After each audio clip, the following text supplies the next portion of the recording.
Okay, we're here to talk all things genetics, and we're lucky to have Cody Sankey, the Senior Director for the Beef Program for Genex out of the US, and Damien Thomson, who people might know from Auctions Plus, who used to work there, but now has become the Beef Product Manager for Genex Australia. Thanks both for joining us. Yeah, glad to be here. Great. So, Cody, let's start with you. You've come all the way from Indiana to be here at Beef. What's your first impression so far? You know, it's awesome. There's nothing like this in the United States. We have a lot of events that are segmented portions of this, but to see it all in one place and gather all the beef producers from Australia here at 1 week, and you know, the camaraderie and the friendship and the people.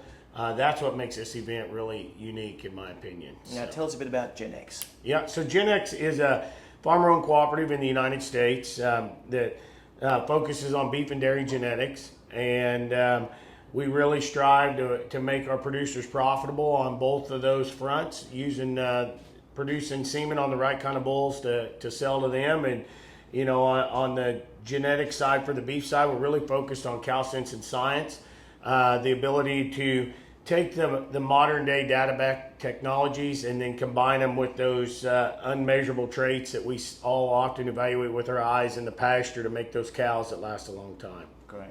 And Damo, probably people don't know about you guys. Just explain a bit about Genex Australia and what you're up to there. Yeah, absolutely. So we're also a farmer-owned cooperative, so we actually share that with Genex, which is why the partnership works so well. But Genex Australia is sort of a genetics company that provides a range of services from semen collection all the way to marketing semen and export. So particularly on beef and dairy. And my role sort of is around the marketing of the beef semen sales, domestic bulls in Australia, as well as sort of sourcing Australian bulls for export markets as well. And we source international bulls, particularly from Genex, bring them into Australia to give Australian breeders access to the best genetics globally. Great, I want to hear more about that too, but let's go with you first. So talk about genetics, its place in the supply chain, and how are you seeing that evolve at the moment? You know, as we move forward, as we look to make better beef cattle, the focus on the world and feeding the world, it starts from a genetic level, and creating cattle that are efficient, that can do the most with the resources provided in their environment, to provide that ultimate protein source. And so we strive to create those bulls or source those bulls that can help folks and producers create better cattle all the way down the food chain. And talk about some of the phenotypes you're sort of targeting with your program. You know, so we're very tied in to all segments of the industry. You know, it starts with calving ease, making sure these calves can get out, get up, and get going. We believe they got to have some growth to them, get up and perform.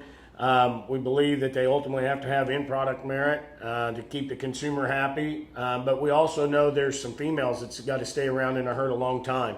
And the longer they're there, the more profitable operations are. So we focus on feet and legs and fertility and structure and longevity. Some of those traits that are very important to the bottom line of a rancher's operation. And David, how does that sort of gel with what you're doing in Australia? Are you looking for the same thing, or are you bringing some sort of seed stock out of the US that's sort of a bit different from what you would ordinarily have in Australia? Yeah, no, it's very, very, very similar. And the priority around the functionality of cow and longevity is one that's really consistent across. And so everyone sort of breeders in Australia, everyone's looking for some degree of sort of calving ease and growth. And that sort of time off farm, that turn off time, is one of the key drivers of farm productivity. So that's a really important driver for everyone. And then it's really about the carcass merit in terms of what different markets you're going through. So the real difference between Australia and America is sort of the environmental area. So we need to have slightly different types of cattle for that environment, and then also different sort of carcass traits in particular for our end markets, and our export and domestic markets. Yeah, great. One of the big themes of beef so far has been these sustainability targets, these net zero kind of regulations, or kind of carbon reporting coming through. How are those sustainability targets influencing what you're doing in the US, Cody? So, it's probably a more prominent thing down here, I would say. We're starting to hear chatter and talk about it up there in the United States. You're starting to hear ranchers and farmers talking about carbon credits. I think right now our goal is to use the technologies that we have at hand to make an animal that's, produced most efficiently and can get through the production chain with the least amount of, using the least amount of resources possible. And so as those technologies become more available, as we talk about all those things, we'll definitely incorporate that into our selection criteria. But I think we're kind of on the very, breaking front of it at this point. So, are you looking for seed stock from Australia while you're out here? We are. We're looking around, and Damien and I have had this conversation about it. We love to see American genetics in Australia, and we're always looking for something new and different in the United States. I think the focus on feet and leg structure in Australia is something that American producers are really focused in on now. And I think finding the right bull down here that's maybe a little different pedigree that does all the things that Aussie cattle do so well definitely would have a marketing potential in the United States. Great. And Damien, in terms of those sustainability targets here in Australia, kind of what are you targeting here, and is it similar, I guess? Yeah, absolutely. So it's sort of a breeder-specific thing. Everyone's sort of got their different breeding objectives, and our job as a salmon company is just to provide them access to those genetics that they want in different programs. So where people sort of have in their bull team, I sort of have an analogy of a football team sort of thing, where you've got a couple of playmakers, a couple of quick backs, and some really powerful forwards. Instead of having one or a couple of those, we have to have 5 or 10 of those, so that everyone can access the genetics that they need and have that sort of variation. Specifically on sustainability, a lot of people now are very conscious of moderate mature weight and things like that, and it's not necessarily that lower is better, but finding where that right level is to really improve that sort of feed efficiency on farm. And it's really just producing as much kilos of beef per hectare as we can, as efficiently as possible. Yeah, last year, $350,000 paid for Texas Thunderstruck. Are we going to keep seeing record bull prices because of the work that you've just talked about, or is there a kind of was that the top of the market, do you reckon? Yeah, that's a good question.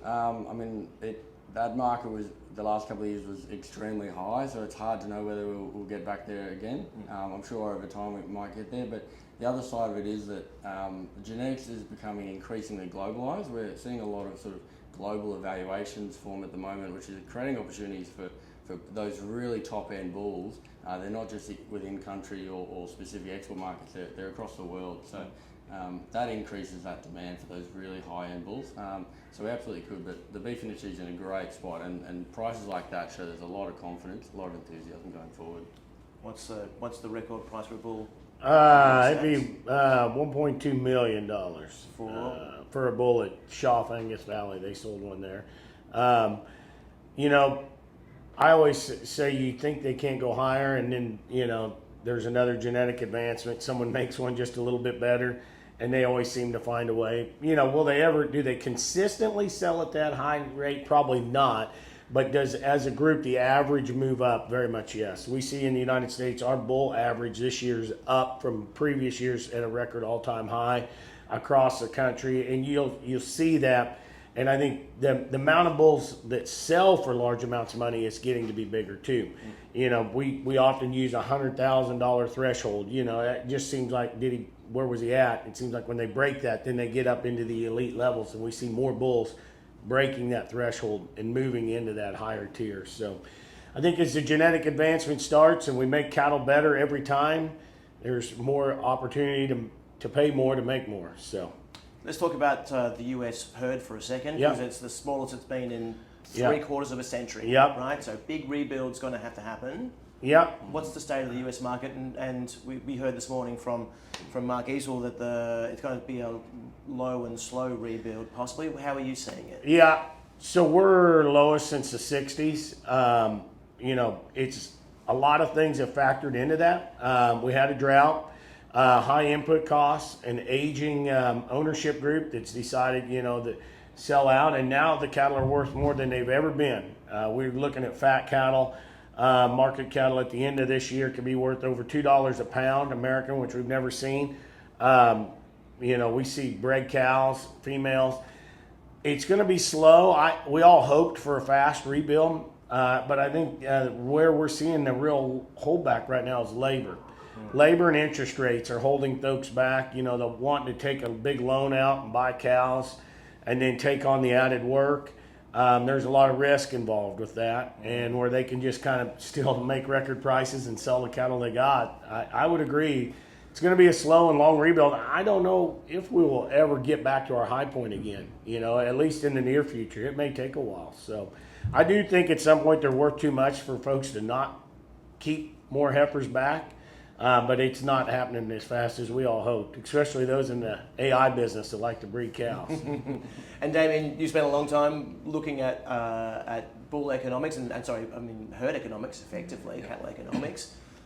Based on what Cody says, what does that mean for the Australian cattle market? Yeah, absolutely. So the Australian and US cattle markets follow a very similar cycle. So that's increasing our export demand, particularly for sort of lean beef at 90 CL product that gets exported to the US immensely. It is it's got a long way to go through the supply chain before it really impacts cattle prices here, that export demand. So cattle prices are predominantly influenced by our herd numbers and our restocking or destocking phases, but it's certainly put a real floor in the market at the moment, and that sort of long, slow rebuild, I think we're in for the same sort of trajectory from now. I think we're in for sort of 2 or 3 years of increasing prices as part of that cycle. That's good news. Damien, Cody, thanks very much. Hey, enjoyed it. Thanks very much, Jackson.